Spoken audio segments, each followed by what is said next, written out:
एक बार की बात है, रूस में एक जगह पर एक पति और पत्नी रहते। उनके 3 बेटा थे। तीनों बेटा जब बड़े हो गए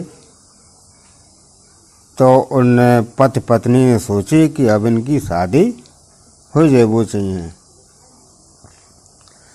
सो उनने अपने सबसे बड़े बेटा, जाको नाम ग्रिगोरी है, तो चाहे बुलाओ, और वहाँ से कही कि जाओ तुम बाहर जाओ और अपने ने एक पत्नी ढूंढ ला। ग्रिगोरी घर पर ही था, बहुत खुश था, वो शादी भी नहीं करना चाहता था। पर उन दोनों बच्चे भाई करते थे जो उनसे कहो जात। सो ग्रिगोरी बाहर अपनी पत्नी ढूंढने चल दो। पर उसने उसे ढूंढने में बहुत मेहनत नहीं की। वो एक बहुत ही शर्मीला लड़का था। सो वो सारे शहर में एक तरफ से गया और यह सोचते हुए दूसरी तरफ से निकल आओ कि उसको कौन देखो ना है। जब वो बहुत पुराने शहर के फाटक से निकल रहे हो तो कुछ हंसती हुई लड़कियां उसके पास से निकल गईं। उसने उनको देखने की फिर कोशिश करी, लेकिन उनसे बाको कोई वास्ता ना है, तो ना कोई भी जान पहचान की थी। जब वे वहां से चली गई, वो वहां से भाग लिया। शहर से बाहर निकलकर वो एक ऐसी सड़क पर आ गया जहां दूर दूर तक कोई दिखाई नहीं देता था। वहां आकर उसको एक बहुत ही डरावना राक्षस मिल गया। तो डर के मारे वो दूसरी तरफ भागने लगा, लेकिन ड्रैगन भी उसके सामने आकर खड़ा हो गया और उससे बड़ी नम्र आवाज में बोला, तुम मुझसे डरो नहीं, मैं तुमको कोई नुकसान नहीं पहुंचाऊंगा। क्या मैं जान सकता हूं तुम कहां जा रहे हो? कुछ पल तो ग्रिगोरी कुछ बोल नहीं सका। कुछ देर बाद अगलाते हुए बोला, ओह नहीं, मैं अपने घर वापस जा रहा हूं। मेरे माता पिता मेरी शादी कराना चाहते हैं, पर मुझे कोई ठीक सी लड़की ही नहीं मिल रही है। ड्रैगन बोला, तुम मेरे साथ आओ, मैं तुम्हारा इम्तिहान लेता हूं। अगर तुम उस इम्तिहान में पास हो गए तो तुमको पत्नी मिल जाएगी। क्योंकि वो ड्रैगन यानी राक्षस बहुत ही नम्रता से बोल रहा था, इसलिए ग्रिगोरी को लगा कि विचार बुरा तो नहीं है। सो वो इम्तिहान देखने के लिए और बाकी साथ चल दो। चलते चलते चलते चलते वे दोनों हते सो एक काले संगमरमर की बड़ी सी चट्टान के पास जाकर पहुंचिए। ड्रैगन बोलो,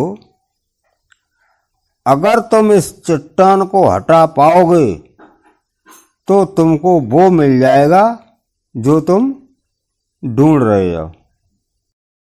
ग्रिगोरी को वो पत्थर बिल्कुल भी भारी नहीं लग रहा था, बल उसको देखकर तो वो अपने आप को बहुत ही ताकतवर महसूस कर रहा था। सो उसने यह बोलते हुए पत्थर हटाना शुरू किया। अरे इस पत्थर को मैं चुटकियों में हटा दूंगा, कहकर उसने पत्थर को पहले खींचा, फिर उसको धक्का दिया, पर वो पत्थर तो हिले ही नहीं रहा था। यह देखकर वो ड्रैगन से बोलो, चिंता मत करो, हमें लगता है कि शायद मैं इसको गलत तरीका से हटाने की कोशिश कर रहे हैं। शायद इसको एक तरफ को धक्का देना पड़ेगा और बाद में बाने फिर ऐसे ही करो, पत्थर को धक्का लगाते लगाते लगाते लगाते वो हाँपन लगो। बाकी सांस तेज हो गई, सिर में हथौड़े बजने लगे, उसका पसीना छूट गया और वो तो बस बिल्कुल बेहोश होने वाला ही हो गया। यह देखकर ड्रैगन बोला, अफसोस, तुम तो इस इम्तिहान में फेल हो गए हो, तुमको अब पत्नी नहीं मिलने वाली है। ग्रेगोरी को यह देखकर थोड़ा बुरा लगा कि वो इम्तिहान में फेल हो गया, पर दूसरी तरफ यह सोचकर वो खुश भी हुआ कि अब उसको शादी नहीं करनी पड़ेगी। यही सब सोचता हुआ वो अपने घर वापस आ गया। अब घर आके उसने अपने माता पिता को बताओ कि बातन बा के संग का माजरा बहुत। उसके माता पिता थे बहुत दुखी भये, लेकिन उनने सोच ली कि जो ग्रेगोरी ने कही है या न कही है, गौ है कि न गौ है, उनकी किसी समझ में ना आई। अब कुछ दिन बाद का होता है कि अपने दूसरे बेटे मीसा को बाहर भेजने का इरादा किया कि वो भी बाहर जाए और अपने लिए एक पत्नी ढूंढ कर ले आए। मीसा भी वैसा ही महसूस करता था जैसा ग्रेगोरी महसूस करता था। उसको भी घर में बैठे रहना बहुत अच्छा लगता था और जिंदगी को आसान तरीके से जीना अच्छा लगता था, पर उसको भी मालूम था कि उसको भी जाना पड़ेगा। उसके साथ ही वो जो ग्रेगोरी के साथ बहुत, उसको भी सड़क पर वही ड्रैगन मिलो जो ग्रेगोरी को मिला था, या पर शायद दूसरा भी हो सकता था। पर कुछ भी हो, उसने भी मीसा से यही कहा कि वो उसका एक इम्तिहान लेगा और अगर वो उसमें पास हो गया तो समझो कि उसको पत्नी मिल गई। पर वो भी रोता हुआ घर वापस आया और रोते हुए अपने माता पिता को बताया कि वो भी वो पत्थर नहीं हटा सका। माता पिता के मुंह से निकला, ओह बेचारा मीसा, हम जानते हैं कि तुमने उस पत्थर को हटाने में अपनी पूरी कोशिश कर ली होगी, पर खैर अब क्या हो सकता है। हालांकि इस बात से पहले ही की तरह फिर से बहुत ही दुखी हुए, फिर भी उन्होंने अपने इस दुख को छिपा कर ही रखा। पर रात को जब उनके बच्चे सो गए तो दोनों पति पत्नी इस बारे में बात करने लगे कि अब क्या करवो चाहिए। पिता बोला, यह सब देखकर अब हम इवान को तो उसकी पत्नी ढूंढने के लिए बाहर नहीं भेज सकते, क्योंकि वो तो कोई काम ठीक से करता ही नहीं है। वो तो सारा दिन बस अंगीठी के पास बैठा बैठा सूरजमुखी के फूल के बीज खाता रहता। जाके अलावा उसको बाहर भेजना खतरे वाला काम भी तो हो सकता है। क्या पता वो ड्रैगन उससे गुस्सा हो जाए और वो उसको मार दे। इसलिए इवान को बाहर नहीं भेजा गया, जो इवान को बिल्कुल भी अच्छा नहीं लगा। उसने अपने माता पिता की बहुत मिन्नतें की और उनको बाहर जाने के लिए मना ही लिया, सो उसको भी अपनी पत्नी ढूंढने के लिए बाहर जाना पड़ा। पर अगली सुबह उन्होंने फिर अपना विचार बदल दिया। पर इस बात के लिए अब काफी देर हो चुकी थी। इवान तो सुबह ही घर छोड़कर अपनी यात्रा पर निकल गया था। उसको भी सड़क पर ड्रैगन मिला। उसने भी पूछा, तुम कहाँ जा रहे हो इवान? इवान बोला, मेरे भाई शादी करना चाहते थे पर उनको तो पत्नी मिली नहीं, अब मेरी बारी है। उस ड्रैगन ने अपनी भौहें उठाकर उससे पूछा, क्या तुम सचमुच में शादी करना चाहते हो? इवान बोला, हाँ, क्यों नहीं। तो तुम्हें एक इम्तिहान पास करना पड़ेगा। ड्रैगन बोलो, ठीक है, पर क्या तुम सचमुच में इम्तिहान पास करना चाहते हो? तुम्हें मालूम है कि तुम्हारे भाई तो उस इम्तिहान में फेल हो गए हैं, पर मैं उस इम्तिहान को पास करना चाहता हूं, तो फिर आओ मेरे साथ। दोनों उसी काले संगमरमर की चट्टान के पास आ पहुंचे जहां वो ड्रैगन पहले उसके दोनों भाइयों को लेकर आया था। ड्रैगन ने उससे भी उन चट्टान को हटाने के लिए कहा। इवान ने उस चट्टान में एक जोर की ठोकर मारते हुए कहा, तुम्हारा मतलब इस चट्टान से है? हाँ, तुमने ठीक समझा, मेरा मतलब इसी चट्टान से था। इवान चट्टान हटाते बोला, पर मेरे भाई लोग इसको क्यों नहीं हटा सके? इवान ने देखा कि उस चट्टान के नीचे तो एक गहरी झील खुली हुई थी। ड्रैगन बोला, शायद वे इसको हटाने के लिए काफी ताकत का इस्तेमाल कर रहे थे। देखता हूं ये कितनी गहरी होगी। कहकर इवान नीचे जमीन पर झुककर और उसके अंदर झांकन लगो। भाने देखी कि उसमें तो बहुत अंधेरो है, वो काफी गहरी चली गई है। अब क्योंकि वाके अंदर तो एक खोखली नली चली गई थी, सो इतने नीचे चली गई है कि वह दिखाई न देती। जब देख के इवान कांप गो और एकदम से पीछे हटियो। उसने ड्रैगन से पूछी, इसमें अंदर कहाँ है? ड्रैगन ने कही कि जाके नीचे पाताल है, और कहाँ है? मैंने तो इसके बारे में कभी सुना नहीं, क्या है ये?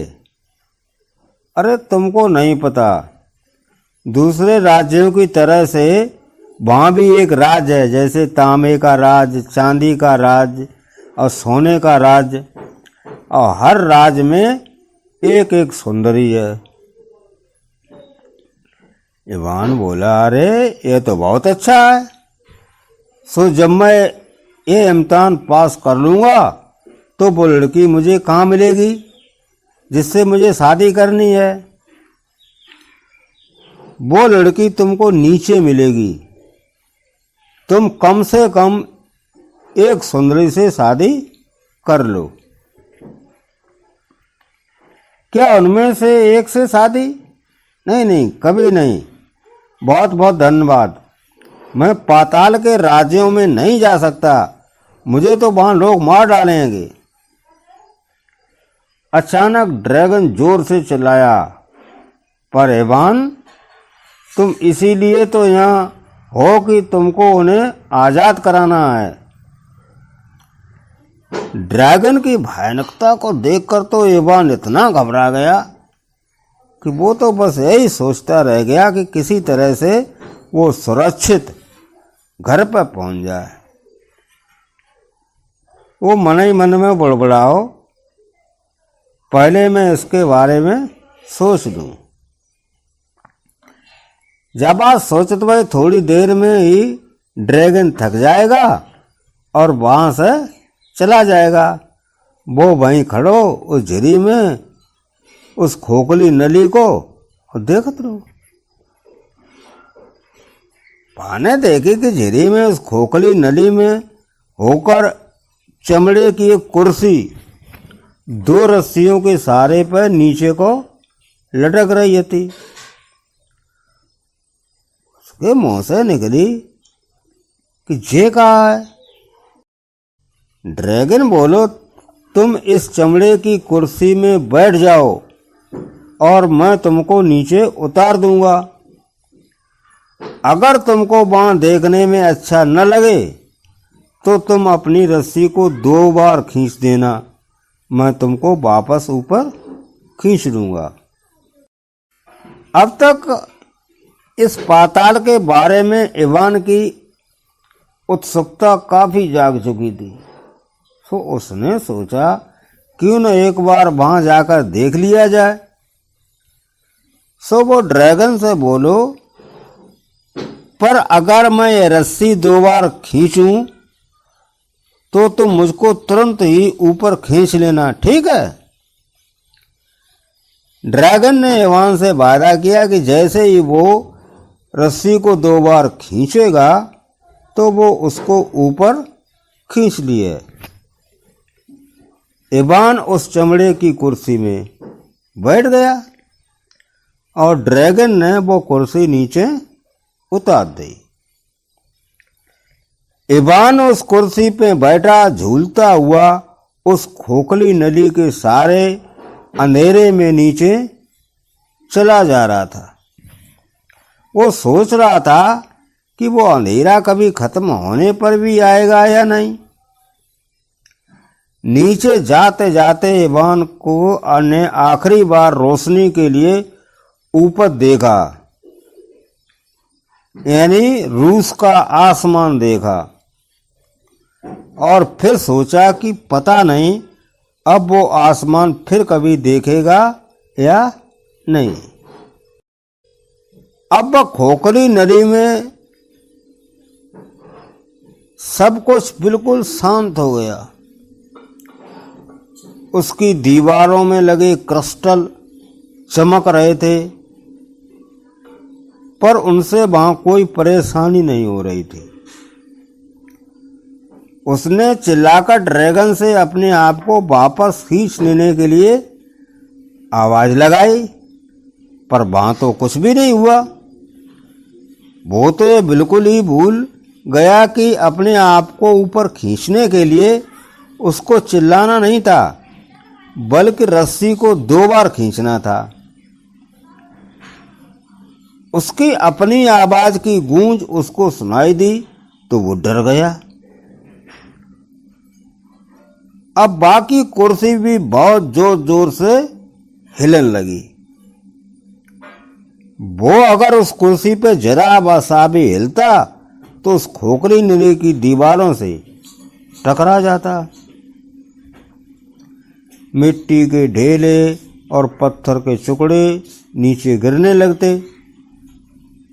उसने उनके नीचे गिरने की आवाज सुननी चाहिए, पर उसे कुछ सुनाई ही नहीं दिया।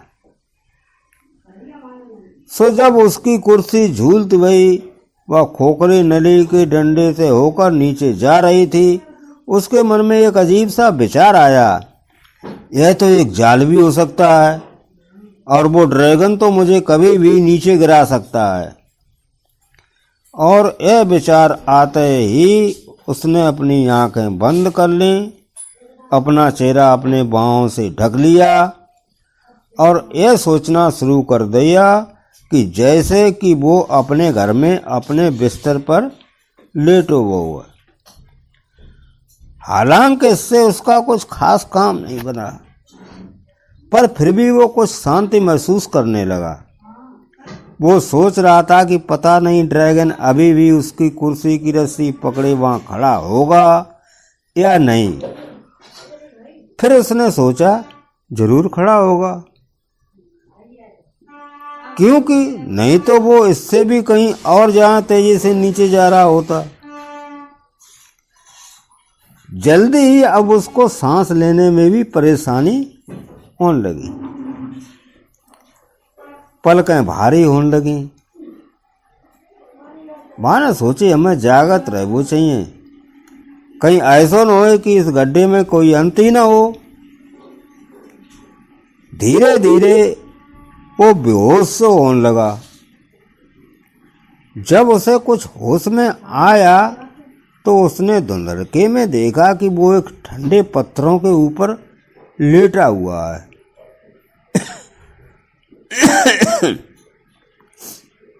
उस खोखली नली से हरे रंग की रोशनी निकल रही है। उसने देखा कि वो अभी भी उसी चमड़े की कुर्सी में बैठा हुआ है। उसने उस कुर्सी की चमड़े की पट्टियां खोल दी। अब वो थोड़ा आराम से सांस ले पाए रहो। तो यह हो सकता है कि ऐसा उसको इसलिए महसूस हो रहा हो कि वो अब इस माहौल का आदी हो चुका था। इवान ने अपने चारों तरफ देखा कि वो रास्ता ढूंढ सके जहां से वो पाताल में पहुंच पाएगा। जब उसकी आंखें धुंधलके में देखने की आदी हो गईं, तो उसको खोखली नली से निकलते हुए कई रास्ते दिखाई दे। उनमें से एक रास्ते के आखिर पर उसको लाल रंग की रोशनी चमकती दिखाई दी। वो उसी चमकती हुई रोशनी की तरफ चल दिया। जब वो उसके पास पहुंचा तो उसने देखा कि वो रोशनी तो तांबे की रंग की थी। कुछ ही देर में वो रास्ता बंद हो गया और वो बाहर खड़ा नजर आया। बाहर निकलकर उसने देखा कि वो तो समुद्र के किनारे एक तांबे के जंगल में चल रहा था। उसने ऊपर आसमान की तरफ देखो, पर उसको सूरज कहीं दिखाई नहीं दिया। केवल भारी भारी बादलों की हल्की हवा में लटके हुए थे और पेड़ों के ऊपर कोहरा छाया हुआ था। जब वो उस तांबे के जंगल से बाहर निकला तो उसके सामने तांबे का बना एक महल खड़ा था। महल का दरवाजा खुला और उसमें से एक बहुत ही सुंदर औरत सीढ़ियां उतरकर उसके सामने आई। ऐसा लगता था जैसे उस राज्य में हर चीज तांबे की बनी हुई थी। यहां तक कि उस औरत के जो कपड़े पहने हुई थी वे कपड़े बहुत ही पतले तांबे के बने हुए थे। और जब वो उसके पास आ रही तो बड़ी अजीब सी आवाज कर रहे थे। उसके लंबे लंबे बाल भी तांबे के रंग के थे। उसने इवान का बहुत प्यार से स्वागत करो। आओ, इस तांबे के राज्य में तुम्हारा स्वागत है। आओ, महल में आओ और मुझे बताओ कि तुम कहाँ से आए हो और कहाँ जा रहे हो। इवान के कपड़े और उसके शरीर की खाल भी उसके तांबे की रोशनी से तांबे की रंग की हुई जा रही थी। वो उसकी चकाचौंध से कुछ बेहोश सा होता हुआ उसके सामने काफी नीचे तक झुककर बोला, प्रिय राजकुमारी जी, आप मुझसे कई सवाल पूछ रही हैं और आपने मुझे अभी तक कुछ खाने पीने के लिए नहीं दिया। यह सुनकर वो तुरंत ही अंदर गई और इवान के लिए कुछ खाने और कुछ पीने के लिए ले आई। हालांकि वहां का वो तांबे के रंग का खाना देखने में बड़ा अजीब सा लग रहा था, पर खाना बहुत बढ़िया तो,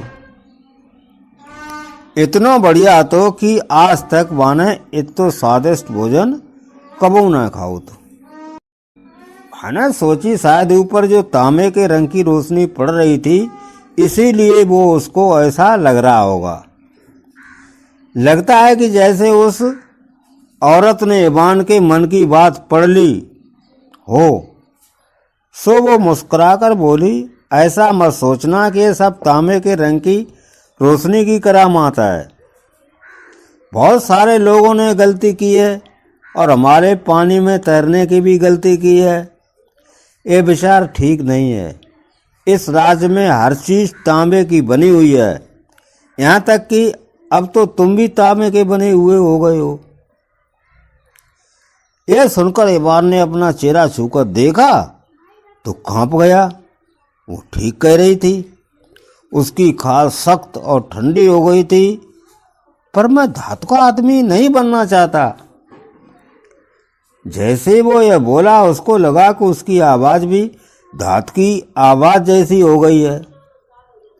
वो हंसकर बोली, पर अब तो तुम वैसे ही बन गए हो। अचानक औरत को लगा कि इवान को धातु का बनने में अच्छा नहीं लग रहा है, सो वो फिर बोली, तुम चिंता मत करो इवान, ये बदलाव तो केवल उसी समय के लिए है जब तक तुम यहाँ हो। बाद में ये सब खत्म हो जाएगा। ये सब तो जादू का कमाल है। जब हम लोग ऊपर की दुनिया में चले जाते हैं तो हम लोग भी सामान्य लोगों की तरह ही हो जाते हैं। इसलिए अब तुम यहाँ आराम से बैठो और मुझे अपने बारे में कुछ बताओ। अगर तुम मुझे यहाँ से आज़ाद कराने आए हो तो मेरा यह जानना बहुत ज़रूरी है। इवान ने पूछा, यहाँ आप कब से रहती हैं? राजकुमारी ने कुछ दुखे होते हुए कहा, मुझे किसी और जगह की याद ही नहीं है। मुझे केवल सूरज और चांद नाम की चीज़ों की भी बहुत धुंधली सी याद है। पर यह भी बहुत पुरानी बात हो गई है। तब इवान ने राजकुमारी को अपने बारे में और ड्रैगन से मिलने के बारे में सब कुछ बताया। उसने उसको यह भी बताया कि वो अपने लिए एक पत्नी ढूंढने निकला था। उसको बहुत खुशी होगी अगर वो उससे शादी कर लेगी। राजकुमारी ने जवाब दिया, नहीं, ये नहीं हो सकता इवान, क्योंकि मैं ये जगह तभी छोड़ सकती हूँ जबकि पहले सुनहरी राजकुमारी यहाँ से आज़ाद हो जाए। उसके लिए तुम पहले समुद्र के किनारे वाले जंगल में से जाओ और फिर अंधेरी सुरंग में से होकर जाओ तो तुम चांदी के राज में पहुंच जाएगा। वहाँ तुमको एक और राजकुमारी मिलेगी जो मुझसे भी ज़्यादा सुंदर होगी। सो इवान उसे वहीं छोड़कर चांदी के राज में जाने के लिए तैयार हुआ। उसके जाने से पहले इस तांबे के राजबारी राजकुमारी ने उसको उसकी रक्षा के लिए एक तांबे की अंगूठी दी। इवान ने जाके लेवा को खूब धन्यवाद करो और वहां से इवान सुरंग में चलता रहा तो उसको उस सुरंग के आखिर में एक सफेद रोशनी चमकती दिखाई दी। जैसे जैसे वो उस रोशनी के पास आता गया तो उस रोशनी की चमक तेज और तेज होती गई। जल्दी वो एक बड़ी सी गुफा में खड़ा हुआ था। उसकी तो छती बहुत ऊंचाई दिखाई देती थी, जैसे वो मीलों ऊपर तक चली गई हो। उस गुफा की छत से चांदनी की एक चमकीली किरण सफेद विष के जंगल के ऊपर पड़ रही थी। चांदी जैसे सफेद समुद्र के किनारे पर एक महल खड़ा था। गुफा के फर्श पर चांदी का मुलायम रेत बिखरा पड़ा था। उसकी छत से चमकते हुए पत्थर लटके थे जिनसे रोशनी हो रही थी। आवाज़ों में वहाँ केवल हवा की और समुद्र के किनारे पर उसकी लहरों के टकराने की आवाज़ हो रही थी। समुद्र के किनारे एक राजकुमारी अपनी घोड़ी पर सवार हुई घूम रही थी। इवान को देखकर वो उसकी तरफ घूमी तो घोड़े की कुदान से समुद्र का ठंडा पानी जो इधर उधर बिखरा तो इवान कांप गया। समुद्र के किनारे एक राजकुमारी अपनी घोड़ी पर सवार हुई घूम रही थी। इवान को देखकर वो उसकी तरफ घूमी तो घोड़े की कुदान से समुद्र का ठंडा पानी जो इधर उधर बिखरा तो इवान कांप गया। वो अपने घोड़े की रास पकड़कर घोड़े को सीधे उसके सामने ले आई। अपने चेहरे से अपने चांदी के बाल हटाते हुए बोली, इस चांदी के राज में तुम्हारा स्वागत है। इवान ने सोचा जैसे पहले वाली राजकुमारी तांबे की बनी थी, शायद ये राजकुमारी चांदी की बनी होगी।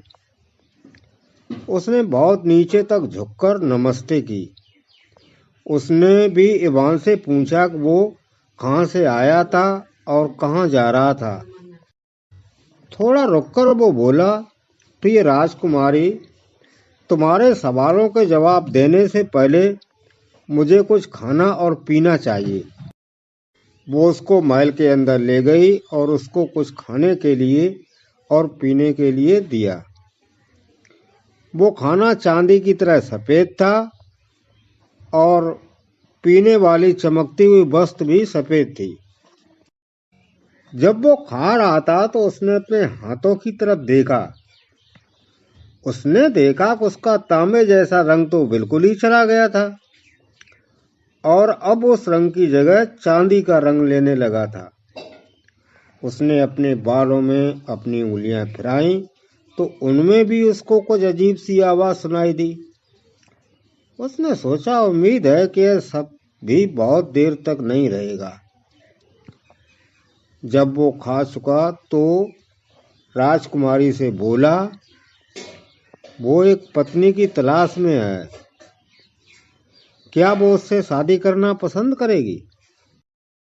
वो बोली, अफसोस, ऐसा नहीं हो सकता। तुमको इस अंधेरी सुरंग से जाना पड़ेगा जब तक कि तुम सोने के राज्य में न पहुंच जाओ। वहां एक और राजकुमारी तुम्हारा इंतजार कर रही है। पहले तुम्हें उसे आजाद कराना पड़ेगा। फिर उसने भी उसको एक चांदी की अंगूठी दी और बोली, लो, ये चांदी की अंगूठी लो और देखो, इसे हमेशा पहने रहना। यह तुम्हारी यात्रा में तुम्हारी रक्षा करेगी। इवान ने उससे वो चांदी की अंगूठी ली, उसको धन्यवाद दिया और अपनी आगे की यात्रा पर आगे बढ़ गया। उस अंधेरी सुरंग में कुछ दूर चलने के बाद इवान को उसके आखिरी हिस्से पर एक सुनहरी रोशनी दिखाई दी। पहले की तरह से जब वो सुरंग के आखिर में पहुंचा तो गुफा तो पहली दो गुफाओं से भी बहुत बड़ी थी। जार के इस राज में तो हर चीज सोने में नहाई जैसी लग रही थी। एक पल को तो उसको लगा कि वो सूरज देख रहा है, पर जब उसने ऊपर देखा तो उसको इस रोशनी में थोड़ी गर्मी तो लगी, पर बाहरी दुनिया से उसे सूरज कहीं दिखाई नहीं दिया। पर जब उसने बाद में उसके बारे में सोचा तो उसने देखा कि वो तो पानी के ऊपर धूप की चमक पड़ रही थी। उस रोशनी में तो उसकी अपनी खाल और कपड़े भी सुनहरे लग रहे थे।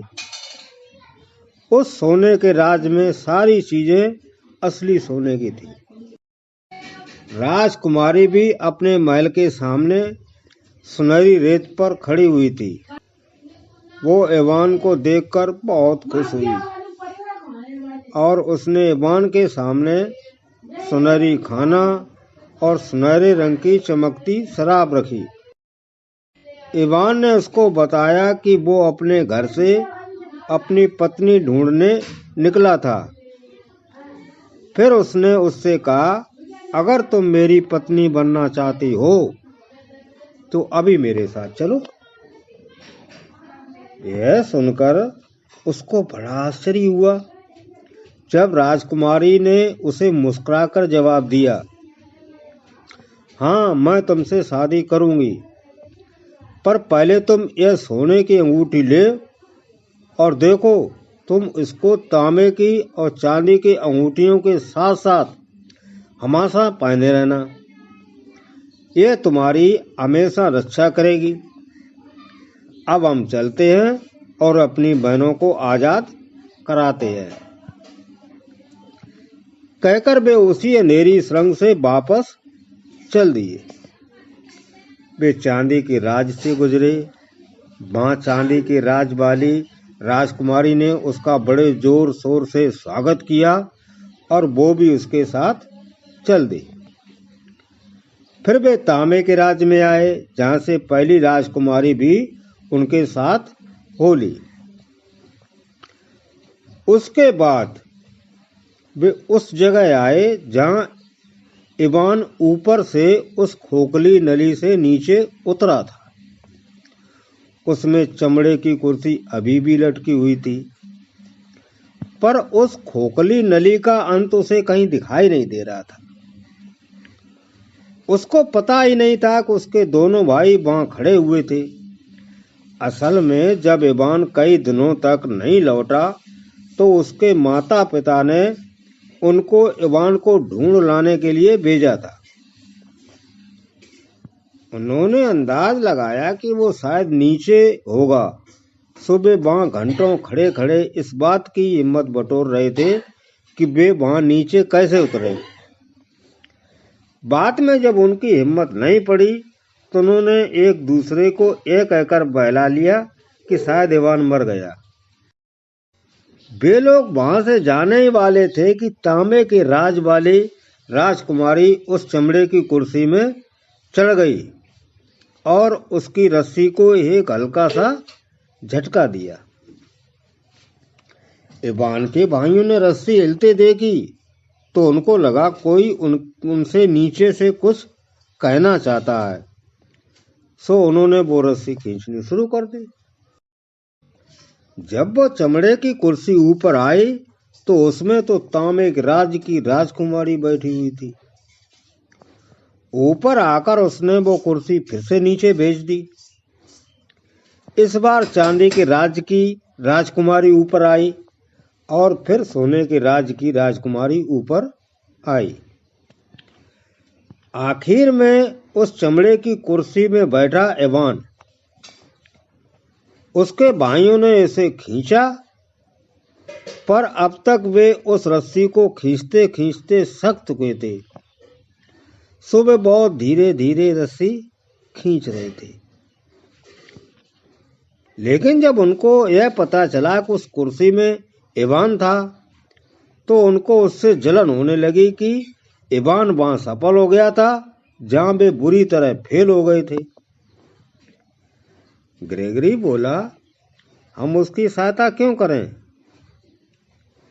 मीसा बोला, इस तरह से तो सारे गांव में लोग हमारी हंसी उड़ाएंगे और हम बदनाम हो जाएंगे। सो जब तक इवान आधे रास्ते तक भी नहीं आया था कि उसके आने से पहले ही ग्रेगोरी ने नीचे झुका और उससे पहले कि राजकुमारियां उसे रोक सकती उसने उस चमड़े की कुर्सी की रस्सी काट दी।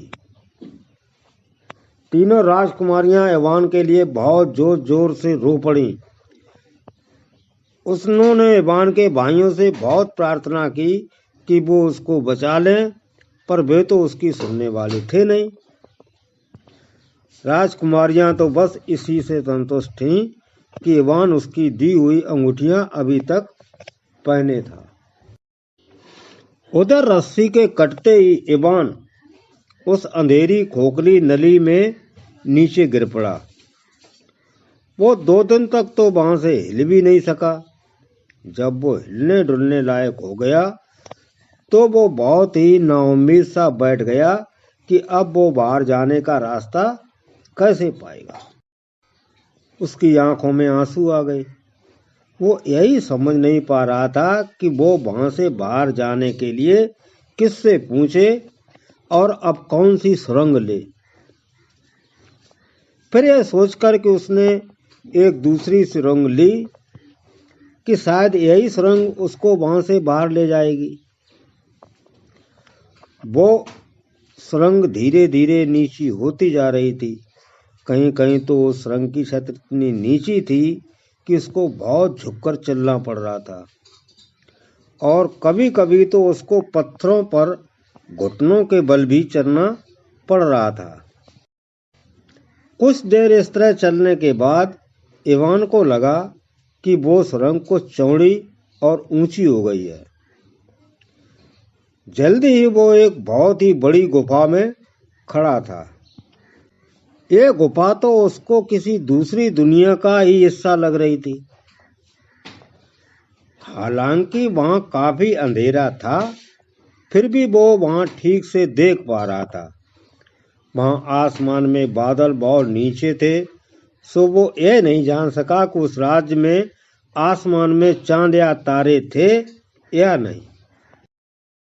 वो वहां एक जंगल में दलदल के किनारे खड़ा था। सीलन की गंध चारों तरफ उड़ रही थी, हवा ठंडी थी, सो वो इधर उधर किसी ऐसी गर्म जगह की तलाश में था जहां वो उस ठंड से बच सके। वहां कई रंगों के और कई शक्लों के मशरूम उगे हुए थे।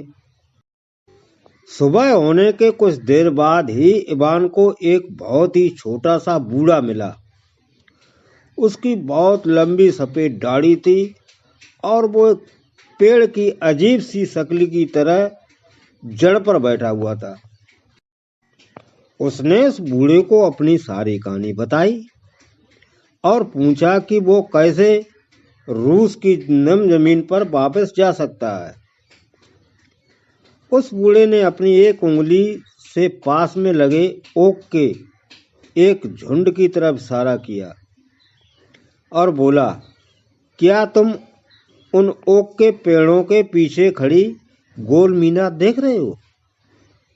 इवान ने उधर देखा जिधर वो बूढ़ा इशारा कर रहा था, तो पेड़ों के पीछे उसको एक पतली सी मीनार का ऊपर का हिस्सा वहां से झांकता हुआ दिखाई दे गया। वो बोला, हाँ, मुझे वो मीनार दिखाई दे रही है।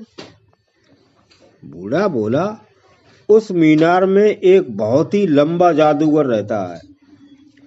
वो इतना लंबा है कि उसका सिर तो छत को छूता है। तुम वहां चले जाओ, वो तुमको बताएगा कि तुम वापस रूस कैसे पहुंच सकते हो।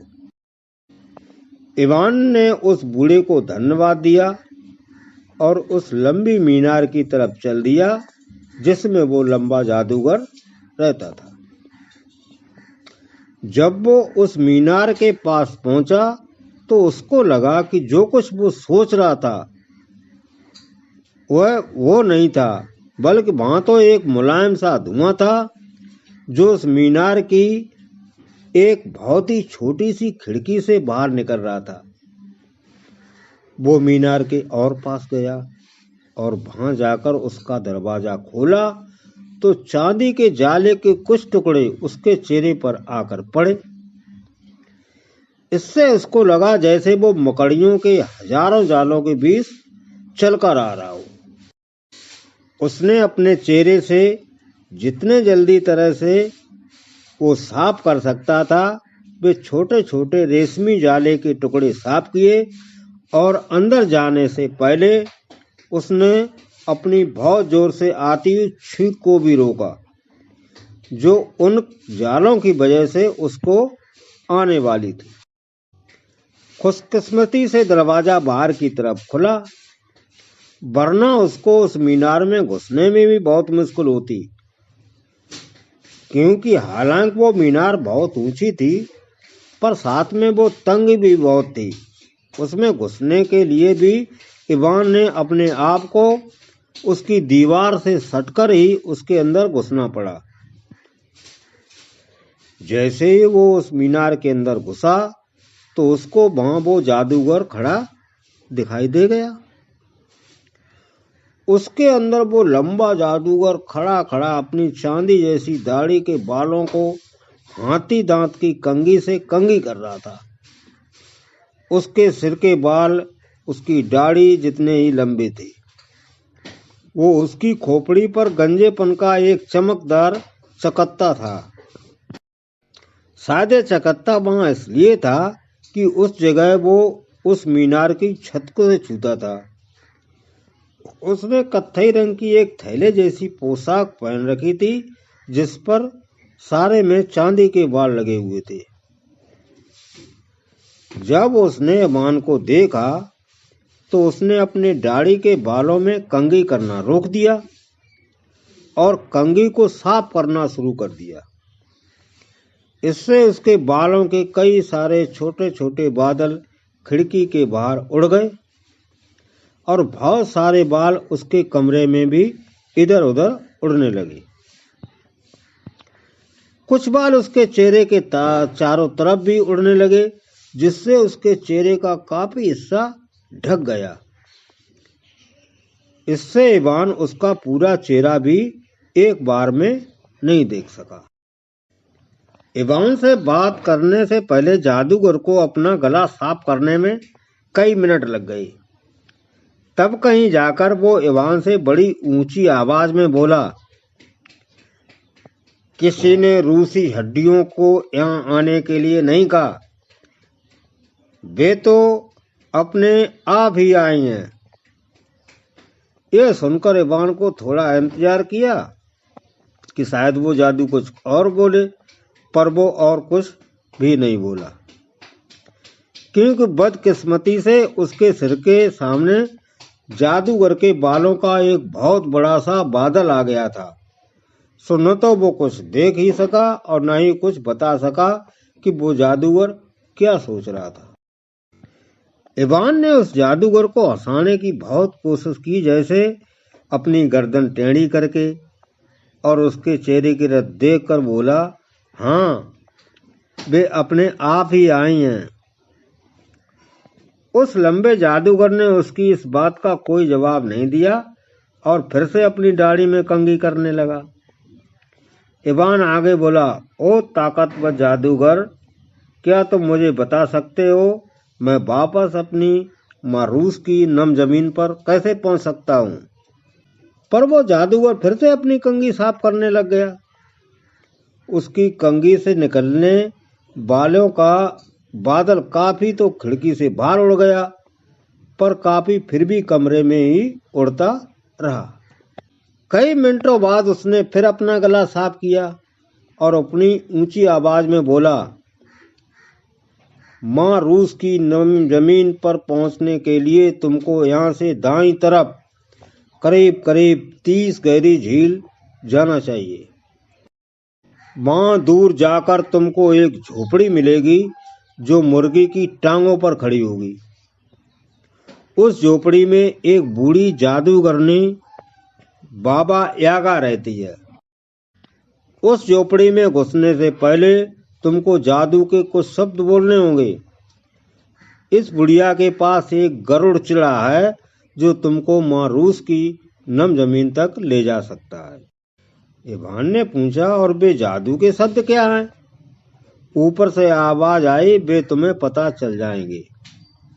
और उस जादूगर ने फिर से अपना गला साफ करना शुरू कर दिया। उसको अपना गला साफ करते करते फिर मिनटों लग गए और इवान बड़ी उत्सुकता से उस जादू के शब्दों को सुनने का इंतजार करता रहा। उसको जादूगर के ये शब्द सुनकर बड़ी नाउम्मीदी हुई। यहाँ बहुत ही खुशकी है। यह सुनकर तो इवान अपना गला भी खुश्क होने लगा। वो बोला, हाँ, यह तो है। और कुछ ताजा हवा लेने के लिए वो उस मीनार के बाहर निकल आया। उसकी समझ में यही नहीं आया कि जादूगर के उस जादू के शब्दों से उसका क्या मतलब था। शायद उसको कुछ गलती लग गई होगी, क्योंकि वह यह सब कैसे जान सकता था। फिर उसने सामने की तरफ देखा तो उसको सामने कुछ झीलें दिखाई दी। सो वहीं उसके पास पास चक्कर काटता रहा। उसको वहां उनके आगे आसपास चक्कर काटते हुए और यह गिनते हुए कि वाकई वे 30 झीलें थीं या कई दिन बीत गए, क्योंकि कुछ दूर उसको कई और भी झीलें दिखाई दे रही थीं। उसको यह पता नहीं चल पा रहा था कि उसने उन झीलों को ठीक से गिन लिया था या नहीं, पर हाँ, उसको 30 झीलें गिनने के बाद जब 30वीं झील के किनारे एक झोपड़ी दिखाई दे गई जो मुर्गी की टांगों पर खड़ी थी, तो उसको लगा कि उसने उन झीलों को ठीक से ही गिना था।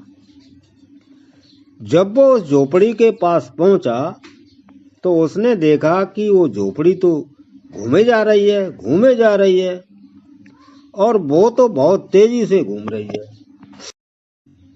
और वो केवल तेजी से घूम ही नहीं रही है, बल्कि बहुत जोर की चींची की आवाज भी कर रही है।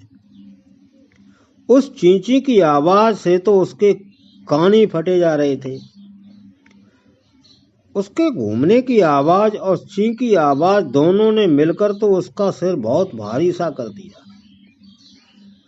फिर पता नहीं कहां से उसके दिमाग में जादू के शब्द आ गए जिसको उसे उस झोपड़ी में घुसने से पहले बोलना था, और उसने उसको गाना शुरू कर दिया।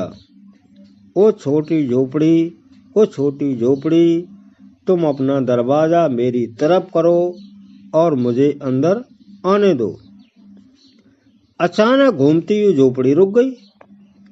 उसकी आवाज भी धीरे धीरे कम होती गई और वो एक लंबी सी चीं की आवाज करके और रुक गई। उसकी टांगें इतनी नीचे को झुक गईं कि वो झोपड़ी जमीन से आकर लग गई। अब उसका दरवाजा इवान के सामने था। अचानक एक लंबी सी सांस के साथ उस झोपड़ी का दरवाजा खुला। इवान सोचने लगा, यह मैंने कैसे किया, पर फिर उस झोपड़ी में घुस गया। अंदर पहुंचकर उसने देखा कि बाबा यागा अपने पुराने ढंग की ईंटों की अंगीठी पर लेटी हुई है और खर्राटे मार रही थी। उसकी लंबी नाक छत को छू रही थी, पर फिर एक पल में ही उसने अपनी लंबी नाक इवान की तरफ की और बोली, मुझे यहाँ किसी रूसी हड्डी की खुशबू आ रही है, तुम यहाँ क्या कर रहे हो? इवान ने डर से कांपते हुए इधर उधर देखा कि वह एक किससे पूछ रही थी। फिर यह समझते हुए कि वह उसी से कह रही थी, वो हकलाते हुए बोला, लंबे जादूगर ने मुझे आपके पास इसलिए भेजा है ताकि मैं आपके गरुड़ पर सवार होकर अपनी माँ रूस की नम जमीन पर जा सकूं। बाबा यागा वहीं से चिल्लाए, ओ रूसी हड्डी, बाहर बगीचे में जाओ और वहां जाकर उस स्त्री को ढूंढो जो 7 दरवाजों की चौकीदार है। उससे चाबी लो और उन 7 दरवाजों को खोलो। जब तुम आखिरी दरवाजा खोलोगे तो वो गरुड़ अपने पंख फड़फड़ाएगा। अगर तुम उससे डर नहीं गए तो तुम उसकी पीठ पर बैठकर उड़कर वहां जा सकते हो। और हाँ, मैंने उस पालतू चिड़े के लिए काफी सारा मांस ले जाना मत भूलना। इवान सोच रहा था, कौन सा बगीचा, ये किस बगीचे की बात कर रही है, क्योंकि वो जानता था कि उसके घर के बाहर तो कोई बगीचा था ही नहीं, वहां तो केवल जंगल था।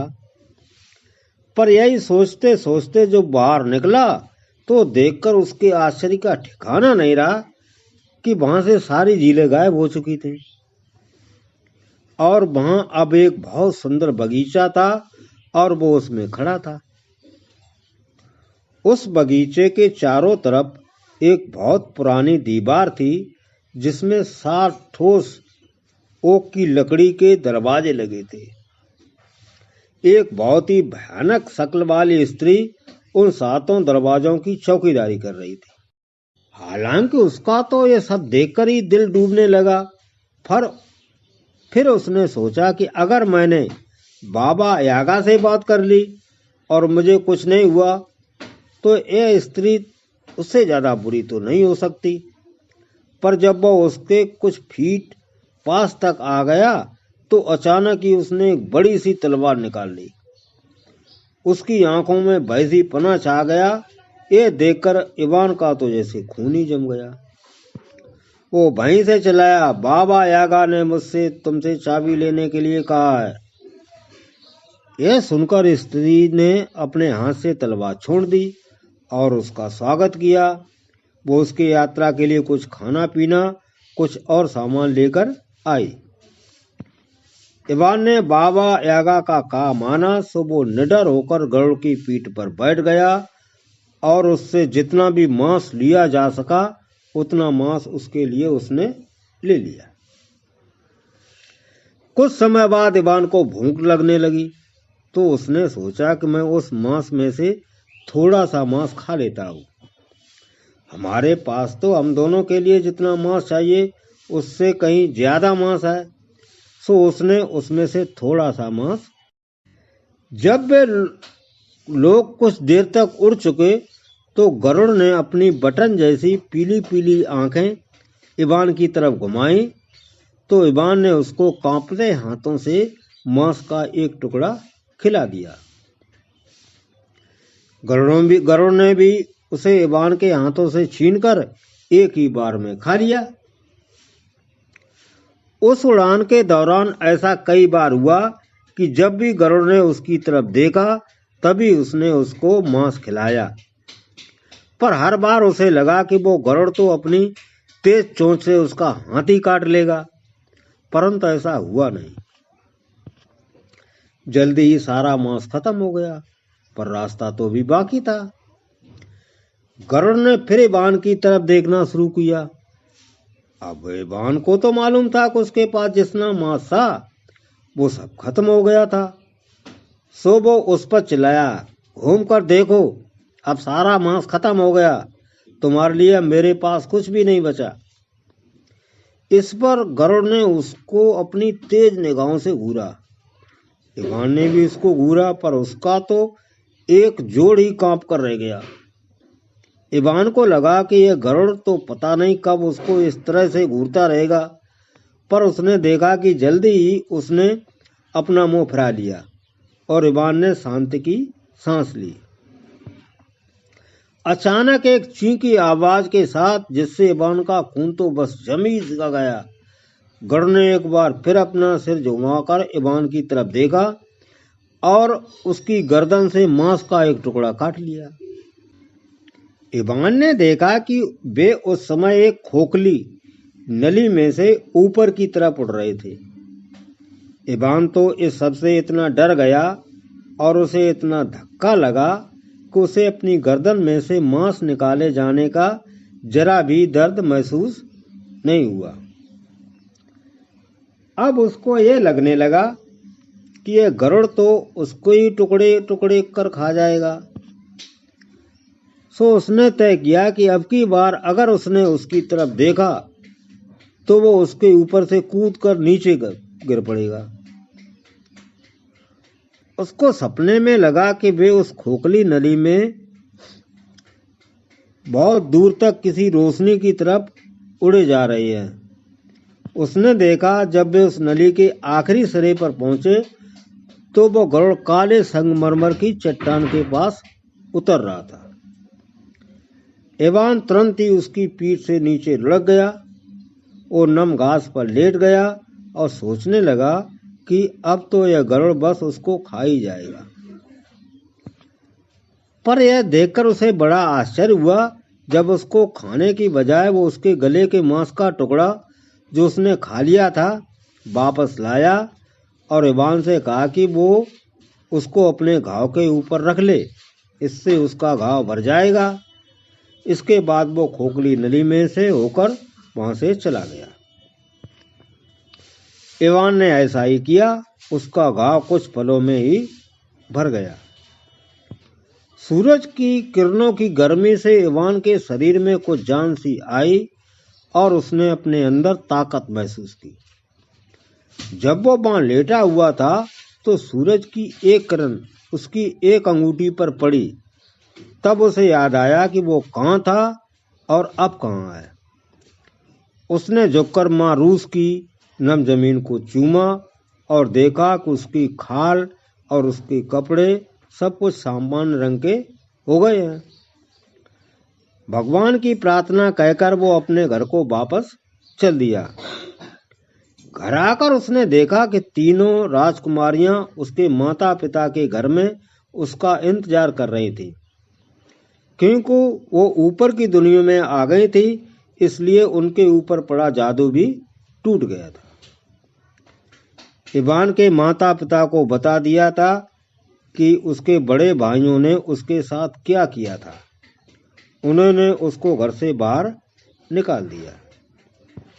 इवान ने उनसे प्रार्थना की कि वे उसके भाइयों को माफ कर दें और उनको फिर से घर में बुला लें।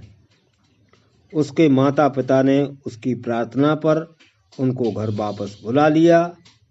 इवान ने सोने के 7 रात वाली राजकुमारियों से शादी कर ली और फिर उनके कई बच्चे हुए। दूसरी राजकुमारियों ने भी शादियां कर ली, पर इवान के भाइयों के साथ नहीं। इवान के भाई भी अपने माता पिता के साथ खुशी खुशी रहने लगे।